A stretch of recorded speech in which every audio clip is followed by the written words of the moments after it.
Então, um dos motivos pelos quais comecei o Geography Now é porque eu gosto de mapas, mas especificamente de mapas políticos, ou seja, de observar como os seres humanos veem e demarcam a soberania ao redor do mundo. Algo sobre essas linhas, sabe, as fronteiras, simplesmente me fascina. De certa forma, elas não existem apenas de forma arbitrária no papel ou nas telas dos computadores, mas também são visíveis na vida real. Você pode visitá-las, pisar e atravessar. Apesar de artificiais, parecem muito reais. Ao cruzar essa fronteira, é como entrar em outro mundo. Ao observar o mapa mundi, muitas vezes as fronteiras e limites parecem estranhos e sem sentido, principalmente nas divisões administrativas internas, como estados ou províncias.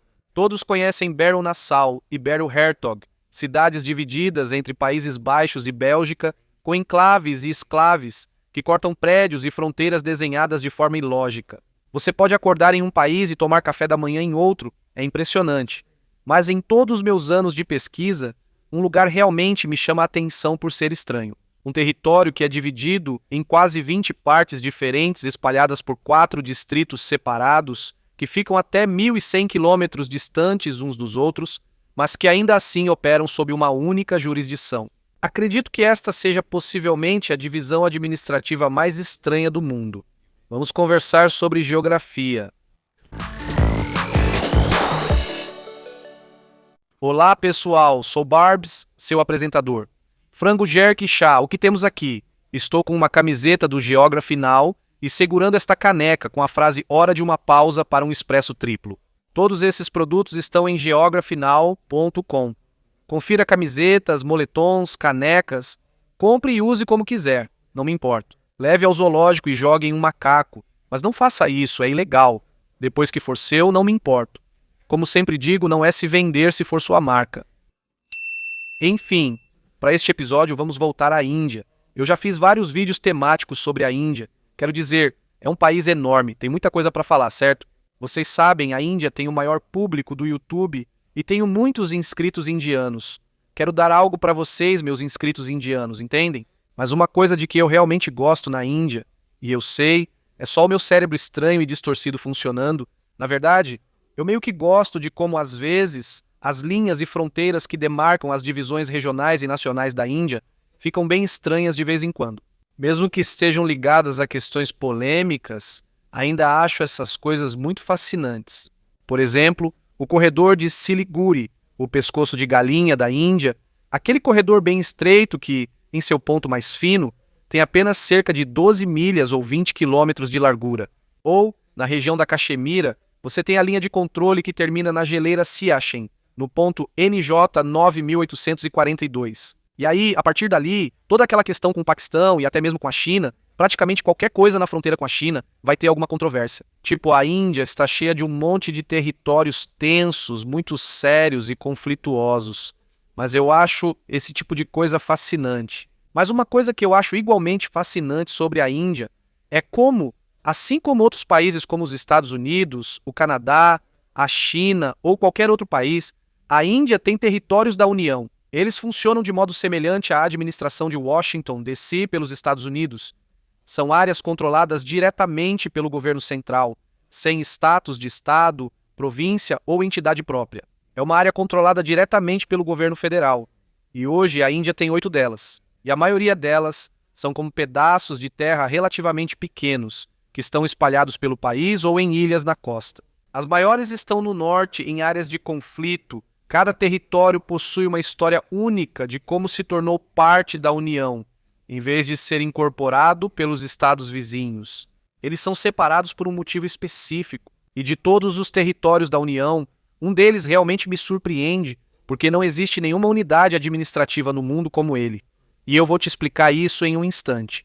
Mas primeiro, eu consegui um patrocinador. Eu adoro ser patrocinado. Sim, e o patrocinador de hoje é realmente interessante. Se vocês têm me acompanhado, sabem que me mudei do meu antigo lugar porque foi assaltado. Achei que era a gota d'água e até fiz um vídeo sobre isso. Enfim, antes de me mudar para este lugar, eu realmente tive que jogar fora minha antiga estrutura de cama porque estava toda quebrada. Então, isso significa que por cerca de 2 meses, eu estive dormindo no meu colchão, no chão. E acredite ou não, é loucura. Chame de intervenção divina ou do que quiser. Do nada, uma empresa chamada FlexiSpot entrou em contato comigo e disse: "Ei, você gostaria de experimentar uma das nossas estruturas de cama?" E eu pensei, isso é incrivelmente conveniente. E sim, a FlexiSpot é conhecida pelos seus produtos ergonômicos para casa. Eles me enviaram essa cama cana, com encaixes japoneses retrô, feita de carvalho e nogueira preta. O que mais gostei foi a montagem. Todas as peças já vêm pré-cortadas, com encaixes tipo Lego. A única ferramenta fornecida é um pequeno martelo de borracha para ajudar na montagem. E eu montei tudo em cerca de 10 minutos e a firmeza era de primeira. Nada de rangidos ou balanços. Ficou bem seguro. A FlexiSpot usa materiais naturais premium e acabamento com um trabalho artesanal de qualidade. Não estou dizendo isso só porque eles estão me patrocinando. Isso é literalmente a verdade. Deixa eu te mostrar. Essa é literalmente a melhor estrutura de cama que eu já tive na minha vida. Não estou dizendo isso só porque estou sendo patrocinado. Estou sendo absolutamente honesto com vocês. Se quiser testar a FlexiSpot, use o QR Code ou o link na descrição. Use o código Geography para $20 de desconto. Obrigado, FlexiSpot. Adorei. Beleza. E voltando ao tema do vídeo, certo? Se você observar os territórios da União da Índia, a maioria faz sentido. Tem o território da União de Delhi. Você sabe, ele cerca a capital, Nova Delhi.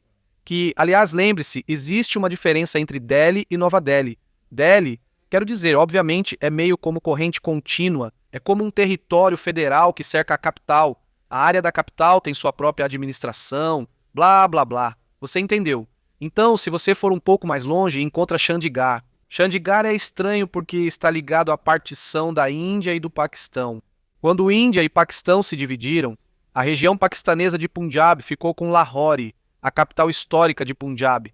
Então a Índia pensou: bem, nós também temos uma região de Punjab e precisamos de uma capital para ela. Então vamos construir Chandigarh.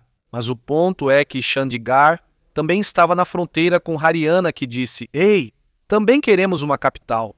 Então, hoje, Chandigarh é meio que um território da União estranho que também serve como capital de dois estados diferentes na Índia, Punjab e Haryana. E claro, você também tem os territórios insulares de Lakshadweep e das ilhas Andamão e Nicobar. Sabe? É aquele da ilha Sentinela do Norte, onde ninguém pode ir para deixar o povo nativo em paz. Vários youtubers já tentaram ir para essa ilha só por clickbait, mas isso é super ilegal. Não façam isso, não quero incentivar ninguém. Só faça isso se tiver permissão do governo indiano, que até indianos acham difícil conseguir. Boa sorte. Depois, aos maiores territórios da União, Jammu e Caxemira e Ladakh. Esses dois são territórios da União por vários motivos, mas um muito importante é, obviamente, porque, você sabe, eles estão localizados em uma posição geopolítica muito complicada, bem na zona de conflito com o Paquistão. Então, se a Índia tentasse conceder a eles o status de Estado, você pode imaginar o alvoroço que isso causaria na comunidade internacional, especialmente com o Paquistão. Você provavelmente consegue imaginar. E o mais louco é que esses dois, na verdade, costumavam ser um único território da União. Mas aí Ladakh se separou de Jammu e Caxemira em 2019, por vários motivos, principalmente pelas diferenças culturais. Ladakh é mais budista tibetano, já Jammu e Caxemira são mais muçulmanas. Ladakh meio que sentiu que precisava se administrar separadamente de Jammu e Caxemira e tal, e aí restam dois territórios da União, e esses são os mais estranhos. E vamos começar pelo segundo mais estranho. Se você observar o oeste da Índia, em Gujarat, verá algo curioso. 4 áreas separadas, 2 costeiras e 2 no interior. Isso é Dadra e Nagar Haveli e Daman e Diu. Vamos tentar dizer isso 5 vezes rápido. Dadra, Nagar Haveli, Daman, Diu. Esses 4 agora formam um território da União, mas antes eram 2, Daman e Diu, e Dadra e Nagar Haveli. Antes eram territórios separados. Se você der um zoom, começamos com Dadra e Nagar Haveli, certo? Você pode ver que ele tem um formato meio amorfo, dividido em 2 partes, com um enclave estranho de Gujarat dentro dele. E além disso, você pode ver como esse lago, o reservatório Madhuban, que foi inundado nos anos 80, afetou o território. Agora, a linha corta penínsulas e ilhas que antes não existiam. Você pode até ver algumas áreas de cultivo que existiam e agora estão submersas. Isso levanta a maior questão. Por que esses 4 pedaços de terra separados, sendo que um deles tem um exclave do Estado dentro dele? Por que todos os 4 formam um único território da União? Isso tem relação com a história, porque Acredite ou não, esses 4 lugares já foram controlados pelos portugueses. Os portugueses controlavam Goa, que depois virou estado. Porém, essa região permaneceu território da União, não um estado. Por que esses territórios da União têm limites tão irregulares? Porque era assim que os portugueses agiam, fazendo o que sabiam de melhor. Eles geralmente ficavam próximos à costa e só ocasionalmente adquiriam mais terras.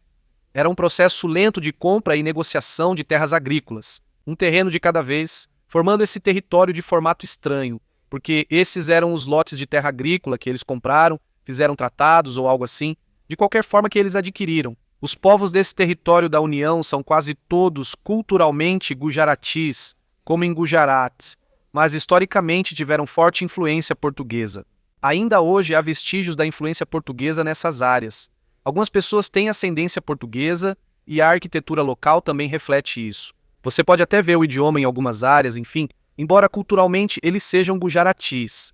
Houveram séculos dessa questão de identidade paralela que eles têm vivido. Então, esse é o território da união de Dadra e Nagar Haveli, Daman e Diu. Nossa, que nome comprido! Eles deveriam mudar para algo mais curto, tipo Dadra Daman, Dadra Daman Diu, o triplo DNH aí. Como você nomearia esse lugar se pudesse abreviar? Não sei. Enfim, esse território da União. Assim, resta um último território da União. E esse é o que eu acho o mais fascinante de todos, não só na Índia, mas possivelmente em todo o mundo, na minha opinião. Este é o território da União de Puducherry, também chamado Pondicherry. Você pode usar ambos os nomes. Prefiro Pondicherry, que acho mais divertido. Pondicherry, Pondi, parece nome de jogo de tabuleiro. Enfim, se você digitar Território da União de Puducherry no Google Maps, ele vai mostrar 4 entidades separadas espalhadas por todo o país da Índia, o que é muito estranho. Você tem a maior seção, que basicamente possui a área da capital que administra todo esse território da União. Puducherry fica na costa sudeste, cercada pelo estado de Tamil Nadu. Depois você tem Karikal um pouco mais ao sul, também em Tamil Nadu, e depois você tem Yannan, que está inserida no estado de Andhra Pradesh, na Índia. E então, lá na costa sudoeste da Índia, você tem Marre, no estado de Kerala. Então Puducherry é dividida nesses 4 distritos. Se você observar cada distrito, especialmente Puducherry, verá que até eles costumam ser divididos em vários pedaços de terra, o que é uma loucura. Então, se você der um zoom no distrito de Puducherry, vai ver que ele tem 14 enclaves e exclaves, separados de si mesmo, todos cercados por Tamil Nadu. Esse carinha bem aqui é o menor de todos. Ele mal tem o tamanho de alguns campos de futebol. Se você for para Karikal, eles têm 5 divisões e 2 enclaves de Tamil Nadu dentro delas. Yunnan é tecnicamente uma só, mas parece que tem 2 partes. E aí você tem Marre, que é dividida em 2 seções. Então é como se cada um desses distritos tivesse enclaves e exclaves separados de si mesmos dentro do estado que os cerca. Agora, por que esse território da União é assim? Bem, é bem parecido com outro território da União que acabamos de falar, o triplo DIH. O território da União de Puducherry eram as áreas da Índia que foram anteriormente colonizadas pelos franceses. Então essas são as áreas mais francófonas ou de língua francesa da Índia, e até hoje algumas pessoas daqui realmente ainda falam francês, e algumas delas realmente têm ascendência francesa parcial, e ocasionalmente você vai encontrar alguma influência francesa nessas áreas específicas. Você pode ver isso em placas, por exemplo. Mas o mais louco sobre esse território da União é que Puducherry ou Pondicherry está espalhado por 4 distritos em estados diferentes. É como se as pessoas daqui nem compartilhassem uma cultura entre si. Entende o que quero dizer? É como, as pessoas em Puducherry e Karikal são, na maioria, etnicamente tâmils, sabe? Por causa do estado do sul da Índia, Tamil Nadu. Mas a maioria das pessoas em Yannan, no estado de Andhra Pradesh, é culturalmente telugu.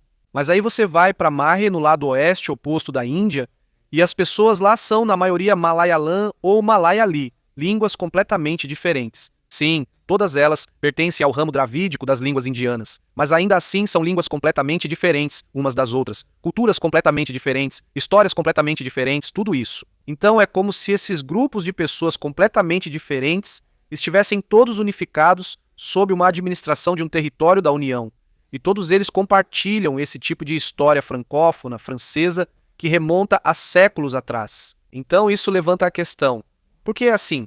Puducherry E também o outro território da União, né, o território triplo D e H que mencionamos, por que esses territórios da União, que antes eram áreas coloniais operadas na Índia, por que eles simplesmente não se fundem com os estados ao redor deles? As pessoas em Puducherry são Tamils. As pessoas em Andhra Pradesh e Yunnan são Telugu. As pessoas em Marre são Malayala. E as pessoas em Triple D e H são todas Gujarati. Essas pessoas nesses territórios da União não poderiam simplesmente se unir e devolver suas terras aos estados vizinhos? Não parece lógico? Não faz sentido? Bem, a questão é que, quando a Índia conquistou a independência, eles realmente deram essa opção para eles. Mas quando receberam essa opção, todos disseram não. Mas por quê? Por que você quer manter essas linhas e fronteiras de demarcação colonial e se separar dos seus próprios irmãos e irmãs nos estados ao seu redor? Não faz sentido, certo? Bem, na verdade existe uma espécie de estratégia por trás disso. Porque pense assim, eles ficaram sob domínio colonial por séculos. E durante todo esse tempo, eles meio que desenvolveram uma identidade um pouco separada para si mesmos. Por exemplo, se você perguntar às pessoas dessas áreas em Pondicherry, Daman e Diu, ou outros lugares se elas se consideram Tamil ou Telugu, muitos deles podem dizer, sim, eu sou Tamil, mas também sou de Pondicherry. Ou eu sou, Telugu e de Pondicherry. Eu sou Malayala e de Pondicherry. Ou eu sou Gujarati de Daman ou algo assim. É como se houvesse um sufixo extra acrescentado à forma como se identificam, porque isso faz parte de como a ancestralidade deles está enraizada há séculos, pela forma como foram criados nessas áreas. É uma identidade extra, separada, É meio como... Eu vejo isso como o jeito que os mexicano-americanos desenvolveram a cultura chicana. Em vez de serem apenas mexicanos, eles meio que evoluíram para algo novo. E também, quando você é um território da União, a administração permite que você tenha suas próprias instituições autônomas. Por exemplo, você pode ter suas próprias escolas, você pode ter suas próprias tradições legais, você pode ter seu próprio planejamento urbano, você pode ter sistemas próprios de propriedade e prestígio cultural, mas a melhor parte é que você também tem acesso direto ao governo federal, ao invés de ter que passar por toda a burocracia da Assembleia Legislativa Estadual, o que causa um monte de dores de cabeça. De certa forma, ser um território da União pode ser um pouco financeiramente benéfico em alguns aspectos. Então, considerando tudo isso, também acaba dando aos moradores motivos comerciais para preservar o status quo. Mai é conhecida pela venda de bebidas alcoólicas devido aos impostos diferentes dos de Kerala. Se eles se fundissem aos estados, isso significaria que eles se tornariam pequenas regiões periféricas dentro dos grandes estados e simplesmente perderiam tudo. Além disso, sendo território da União, você pode ter assembleia, ministro-chefe e representação como entidade distinta. Mas, mais importante ainda, você tem uma relação direta com Nova Delhi. E em um país como a Índia, onde todo mundo está disputando atenção e delegação para tudo, e é tudo tão misturado e complicado, ter acesso direto a Delhi é algo poderoso. E os políticos locais e os moradores meio que preferem essa autonomia. E além disso, não há uma demanda esmagadora por uma fusão. Se você conversar com o povo de Pondicherry e Puducherry, eles estão satisfeitos com a forma como as coisas estão. Eles dizem, não, estamos bem. Não precisamos ser fundidos com Tamil Nadu ou Andhra Pradesh ou, Kerala. Estamos bem. Eles estão totalmente de boa em manter o status quo de serem um território da União. Parabéns para todos esses territórios da União. Eu entendo, faça o que você tem que fazer. Parabéns especiais para Puducherry, o território da União que é dividido em 4 distritos separados, localizados a centenas de quilômetros de distância uns dos outros, em 3 estados diferentes. E dividido, picotado em 17 partes. Acho que são quase 20 enclaves e exclaves deles mesmos dentro desses estados. E até tem enclaves do estado dentro do território da União deles. E eles têm um histórico francês estranho e políticas diferentes baseadas em desenvolvimento, impostos e educação, com acesso direto ao governo central, ao invés do legislativo estadual. Esse é Puducherry. Na minha opinião, a divisão administrativa mais única e estranha do mundo. E sabe de uma coisa? Se eu for para a Índia, esse é o lugar que mais me fascina, tá? Eu não me importo com o Taj Mahal. Eu não me importo com o Forte do Rajastão. Eu não me importo com nada disso. Eu nem me importo com os elefantes. Tá bom. Quero ver aquele pequeno e estranho pedaço de terra de Puducherry, num campo de fazenda aleatório, que mal tem o tamanho de 3 campos de futebol. É isso que quero fazer. Eu quero ir para Puducherry e quero ver os enclaves estranhos. É isso que eu quero fazer. Beleza. Sabe de uma coisa? Sabe de uma coisa? Aqui. Beleza, vamos lá. Sabe de uma coisa? Vamos realizar a viagem para a Índia em breve, especialmente Puducherry. Espero te visitar um dia. Valeu, fique ligado.